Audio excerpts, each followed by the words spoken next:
Stardom ఎంతవరకు పెరిగింది లేదంటే ఎంత ఫీల్ అవుతున్నారంటే నథింగ్ అని చెప్పాను. అవును. సో అంటే ఇట్ ఫీల్స్ నథింగే but it also it doesn't have any baggage or weightage to you. లేదు సార్, నథింగ్ అట్ ఆల్. లేదు. అంటే కొంచెం బాధ్యత పెంచుతుంది కదా. బాధ్యత ఉంది. బాధ్యత ఒకటే ఉంది. ఓకే. మన నుంచి ఏదో ఇది ఎక్స్పెక్ట్ చేస్తారు అది లేదు. ఓకే. ఆ ప్రాబ్లం లేదు. అది నిజంగా బయట మార్కెట్లో కూడా లేదు. మనం మంచి కంటెంట్ ఇస్తే మళ్ళీ వచ్చి చూస్తారు. బట్ చూడడానికి రెడీగా ఉన్నారు. ఆడియన్స్లో క్రెడిబిలిటీ ఉంది. ఒక లైకింగ్ టువర్డ్స్ యాక్టర్ అనేది చాలా ఇంపార్టెంట్. ఇవాళ డే అండ్ ఏజ్లో, ఇవాళ సోషల్ మీడియా డే అండ్ ఏజ్లో ఏ నెగిటివ్ లేకపోవటమే పెద్ద పాజిటివ్. కొత్తగా పాజిటివ్ ఏం అవసరం లేదు.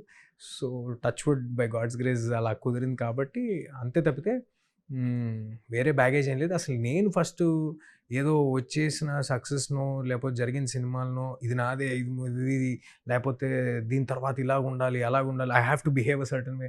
Absolutely that is not that. I don't take my ఆ సినిమా నేనే నాకు ఆపాదించుకోను. ఏ సినిమాని ఆపాదించుకోను సార్. ఎందుకంటే one films success or one films failure will not decide my career.